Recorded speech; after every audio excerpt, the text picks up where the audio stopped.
Je vais partager ma propre expérience de mort imminente, mais je souhaite préserver mon anonymat, car ma famille s'est éloignée de moi lorsque j'ai décidé d'en parler. On m'a traité de fou, et qui plus est, mes parents, avec qui je n'ai plus de contact, ont essayé de me forcer à consulter le pasteur de notre église. C'est vraiment difficile pour un véritable croyant en Dieu d'accepter qu'il a le pouvoir de nous révéler des choses au-delà de ce plan physique d'existence. Vous pouvez utiliser mon expérience sur votre chaîne, cependant, je vous demande de garder mon anonymat, car les réactions des gens en entendant une expérience de mort imminente font souvent ressortir le pire d'eux, et je ne veux ni n'ai besoin de cette négativité dans ma vie. Avant de poursuivre ce récit, s'il vous plaît, laissez un like pour aider la chaîne à grandir, partagez cette vidéo avec un ami et abonnez-vous pour recevoir des notifications de nouveaux contenus. Maintenant, passons à mon expérience. Elle a eu lieu au début des années 1990, quand j'étais étudiant universitaire vivant dans les dortoirs et me livrant à des fêtes excessives. Après une nuit de beuverie avec des amis, je me suis séparé du groupe. Ce soir-là, j'étais plus qu'un peu ivre. À un moment, nous passions de bar en bar dans la rue de l'université et à l'instant suivant, j'ai commencé à ressentir une chaleur intense. J'ai demandé à sortir pour prendre l'air. Après avoir récupéré un peu mes esprits, quelle que soit l'expression, je suis retourné au bar, mais je n'ai pas pu retrouver personne de mon groupe. Plus tard, j'ai découvert qu'ils pensaient que j'étais parti et avaient continué au bar suivant. Après avoir erré dans la boîte de nuit pendant au moins 20 minutes, j'ai décidé de retourner au dortoir. C'est là que les choses ont commencé à devenir confuses pour moi. Je me souviens de m'être arrêté en chemin et de m'être reposé sur un banc d'arrêt de bus, puis j'ai décidé de m'allonger juste une minute. Je n'ai aucune idée de la durée réelle de cette minute, car je me suis évanoui. Quand je me suis réveillé, ou du moins pensé m'être réveillé, je me suis vu regardant en bas, allongé sur le banc. J'ai pris un moment pour réaliser deux choses. D'abord, je n'étais plus ivre. Ensuite, j'observais mon propre corps reposant sur le banc. Bien que cela aurait dû être incroyablement troublant, ce ne l'était pas. En fait, j'ai ressenti comme si une liberté nouvellement découverte, qui aurait dû exister depuis toujours, était enfin arrivée. Je ne me souciais pas de ce corps, et je ne désirais pas y revenir.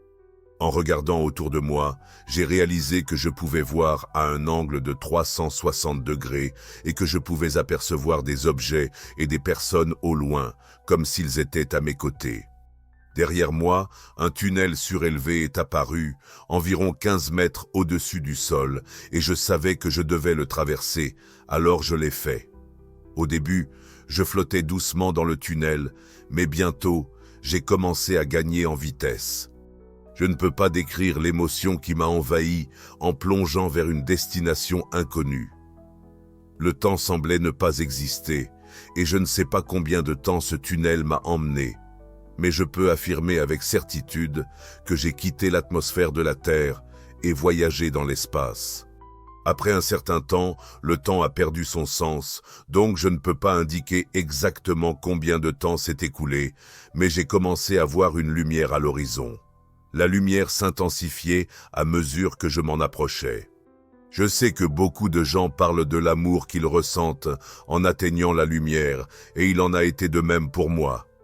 Même si j'avais 1 million d'années et 1 million de mots, je ne pourrais pas décrire cet amour d'une manière qui permettrait à quelqu'un qui ne l'a pas vécu de comprendre. C'était comme être embrassé par l'univers entier, dans une énorme étreinte qui remplissait chaque partie de mon être, alors que j'étais enveloppé par une sensation écrasante d'amour. J'ai vu un homme marcher dans ma direction. Il portait une tunique blanche et avait le plus beau des sourires. Quand il est arrivé près de moi, j'ai entendu ces mots par télépathie, comme si les phrases étaient juste dans ma tête. Je pouvais les entendre, même si sa bouche ne bougeait pas. « Je t'attendais, mon fils », a-t-il dit de manière tout aussi télépathique. J'ai demandé « Tu m'as attendu ?» Il a répondu « Oui, je t'ai attendu », et réalisant que j'allais poser une question, Jésus est le nom par lequel il me connaît, bien que je sois appelé par de nombreux noms. Tu as été choisi pour me rencontrer ici et maintenant, car tu es à un moment crucial de ta vie. Ton avenir sera déterminé par les choix que tu feras bientôt.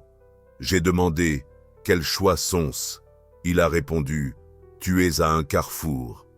Je vais te montrer 2 futurs possibles, mais à la fin, le chemin que tu choisiras restera dans les limites de ton libre arbitre. » Jésus a tendu la main et a touché mon front. Je me suis donc retrouvé dans un cabinet médical, juste un peu plus vieux, avec le médecin me disant que mon foie était défaillant à cause d'une consommation excessive d'alcool durant ma jeunesse. Ensuite, Jésus m'a montré mon 2e futur. Dans ce futur, j'avais à peu près le même âge que dans le premier futur, mais je travaillais comme assistante sociale, guidant des jeunes en situation de vulnérabilité et faisant la différence dans ma communauté. J'avais l'air plus sain. Lorsque Jésus a retiré sa main, je lui ai demandé « Beaucoup de gens boivent. Alors pourquoi ai-je été choisi pour voir ces résultats possibles? Qu'est-ce qui me rend spécial ?» Jésus a répondu « Tout casse-tête a plusieurs pièces qui doivent s'emboîter dans un ordre précis avant que l'image finale ne se révèle. Cela a toujours été ainsi depuis le début. Il suffit de regarder les étoiles et de comprendre toutes les pièces qui ont dû se rassembler pour que la vie existe sur Terre. Si même l'une d'elles était à sa place, toute l'image changerait. Je ne peux pas dire pourquoi tu es une pièce si importante, mais je sais que tu as été choisi pour être montré. Maintenant, retourne sur Terre et deviens la pièce que tu étais destinée à être. » Je me suis tourné pour faire face au tunnel, mais avant de commencer mon voyage de retour vers la terre, j'avais une dernière question à poser à Jésus. Pendant toute ma vie, j'ai entendu dire que vous. Lorsque j'ai repris conscience, je me suis vu regarder mon corps inerte sur le banc. Il m'a fallu un instant pour réaliser 2 choses. D'abord, j'avais laissé l'ivresse derrière moi et ensuite, je regardais mon propre corps, quelque chose qui, en théorie, devrait être profondément alarmant, mais ce ne fut pas le cas. En fait, je ne ressentais aucun lien avec la forme que j'avais laissée derrière moi. Au contraire, un sentiment de liberté, comme si j'avais toujours été là, m'a envahi. Je n'étais pas préoccupé par ce corps, ni désireux d'y retourner. En regardant autour de moi avec aisance, j'ai réalisé que ma vision s'étendait à un champ de 360 degrés. Je pouvais voir des objets et des personnes loin, comme s'ils étaient tout près. Derrière moi, un tunnel surélevé est apparu à environ 15 mètres au-dessus du sol, et d'une certaine manière, j'avais la certitude en moi que je devais le traverser. Alors, je l'ai fait. Au début, je flottais doucement dans le tunnel, mais peu à peu, j'ai commencé à accélérer. Je ne peux pas décrire adéquatement la sensation qui m'a envahi alors que je me lançais vers un destin inconnu, le temps semblait se dissiper. Je ne sais pas jusqu'où le tunnel m'a emmené, mais je suis certain d'avoir déjà laissé derrière moi l'atmosphère terrestre et de parcourir l'espace. Après un certain temps, le concept du temps est devenu sans importance, donc je ne peux pas dire avec précision la durée de ma traversée, mais j'ai commencé à distinguer une lumière au loin qui s'intensifiait à mesure que je m'approchais. Je sais que beaucoup de gens parlent de l'amour qu'ils ressentent en atteignant cette lumière, et il en a été de même pour moi. Même si j'avais l'éternité et 1 million de mots, je ne pourrais pas expliquer cet amour d'une manière qu'une personne n'ayant pas vécu cela pourrait comprendre. C'était comme si l'univers entier m'enveloppait dans une étreinte éternelle, remplissant chaque partie de mon être, alors que je me laissais porter par l'immensité de cet amour. Ensuite, j'aperçus un homme marchant dans ma direction, portant une tunique blanche et affichant un sourire radieux. Lorsqu'il s'est approché de moi, j'ai entendu sa voix dans mon esprit, même si ses lèvres ne bougeaient pas. « Je t'attendais, mon fils », a-t-il dit, communiquant par télépathie. J'ai demandé s'il avait quelque chose à me transmettre, et il a répondu « Oui, j'en ai. Et tu me connais sous le nom de Jésus, bien que j'ai beaucoup d'autres noms. Il a continué. Tu as été choisi pour me rencontrer ici et maintenant parce que tu es arrivé à un point crucial de ta vie. Tes choix futurs détermineront ton chemin. Curieux, j'ai demandé quel choix il s'agissait. Il a expliqué. Tu es à un carrefour. Je vais te montrer 2 futurs possibles, mais à la fin, le chemin que tu choisiras sera de ton libre arbitre. Jésus a tendu la main et a touché mon front, et je me suis vu dans un cabinet médical, un peu plus âgé, où le médecin m'informait que mon foie était en défaillance en raison de l'alcool que j'avais consommé dans ma jeunesse. Ensuite, Jésus m'a présenté un second futur, où j'avais à peu près le même âge que le premier, mais où je travaillais comme assistant social, aidant des jeunes à risque et ayant un impact positif sur ma communauté. J'avais l'air plus en forme dans cet avenir. Quand Jésus a retiré sa main, j'ai questionné « Pourquoi tant de gens boivent-ils? Qu'est-ce qui me rend spécial pour voir ces résultats ?» Il a répondu « Tout puzzle a plusieurs pièces qui doivent s'assembler dans un ordre spécifique pour que l'image finale se forme. » Depuis le début, cela a toujours été ainsi.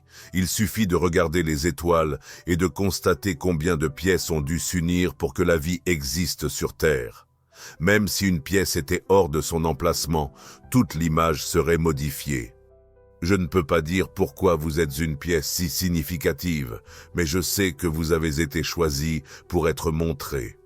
Ensuite, il a dit « Maintenant, retourne sur Terre et deviens la pièce que tu es destinée à être. » Avant de m'engager dans le tunnel pour mon retour, j'avais une dernière question à poser à Jésus.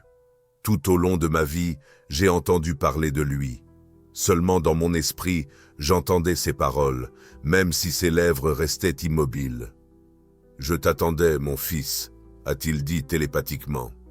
J'ai demandé s'il y avait quelque chose, et il a répondu « Oui, j'en ai, et puisque tu es sur le point de demander, Jésus est le nom par lequel tu me connais, bien que je reçoive beaucoup d'autres. Tu as été sélectionné pour me rencontrer ici et maintenant, car tu es arrivé à un tournant décisif de ton existence.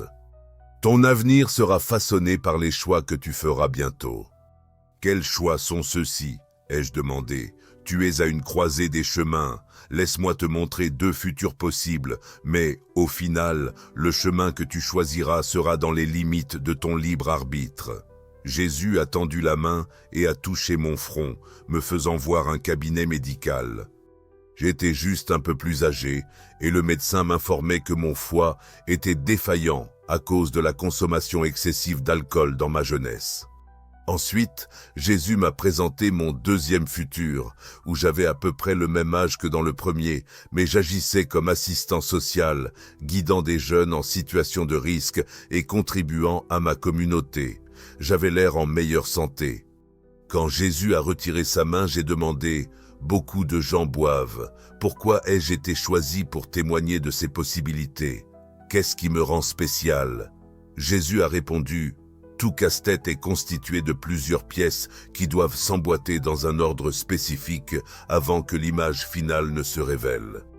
Cela a toujours été ainsi depuis le début. Il suffit de regarder les étoiles et de réaliser combien de pièces ont dû s'unir pour que la vie puisse exister sur Terre. Si même une d'elles était à sa place, toute l'image changerait. Je ne peux pas dire pourquoi vous êtes une pièce si cruciale, mais je sais que vous avez été choisi pour voir cela. Maintenant, retourne sur Terre et deviens la pièce que tu es destinée à être. » Je me suis tourné vers le tunnel, mais avant de commencer mon retour sur Terre, j'avais une dernière question à poser à Jésus. Tout au long de ma vie, j'ai entendu dire que vous allez revenir. Pourriez-vous me dire quand cela se produira ? Seul mon Père connaît cette réponse. Mon fils, Jésus a répondu, mon voyage de retour à travers le tunnel a réfléchi à celui que j'avais fait pour arriver à la lumière. Alors que je m'approchais de mon corps, qui était toujours assis sur le banc à l'arrêt de bus, ma descente s'est réduite jusqu'à ce que je plane directement au-dessus de lui. Il y avait une partie de mon âme qui hésitait à rejoindre le corps inerte. Elle voulait retourner à la lumière. Cependant, En regardant autour de moi, j'ai réalisé que le tunnel s'était refermé. Soudain, une force a commencé à me tirer à nouveau dans mon corps, et avec un grand bruit, je me suis immédiatement réveillé. Il faisait froid, mais je ne ressentais plus l'ivresse. Je me suis levé, je suis retourné dans ma chambre à l'auberge et j'ai dormi, réfléchissant si tout cela avait été un rêve ou si j'étais vraiment quelque part d'autre. Au cours des semaines suivantes, j'ai eu le courage de partager mon expérience avec mes parents. Malheureusement, cela s'est avéré être la plus grosse erreur de ma vie. Ils ont pensé que j'étais fou ou sous l'emprise de drogue et ont même impliqué le pasteur de l'église qui m'a dit qu'il y avait Satan en moi à cause d'une telle blasphème. Ma vie a radicalement changé. Comme je l'ai mentionné auparavant, j'ai commencé à m'éloigner de mes parents et à arrêter de boire. Mes notes se sont améliorées dès que j'ai quitté les fêtes, même si cela signifiait perdre beaucoup d'amis. Il semblait que les gens voulaient seulement être aux côtés de ceux qui partageaient la même pensée. Finalement, j'ai terminé mes études et j'ai déménagé dans une grande ville aux États-Unis où je travaille actuellement comme assistant social, aidant des jeunes en situation de risque, tout comme je l'ai vu dans ma vision. Je ne comprends toujours pas totalement où ou comment je m'intègre dans le puzzle de la vie, mais j'ai foi que je fais partie d'une image glorieuse. Chaque jour, je m'efforce de laisser un impact positif sur la vie de ces enfants. Peut-être que l'un d'eux est la raison pour laquelle j'ai été choisi pour entrevoir mon avenir. Seul le temps révélera la vérité.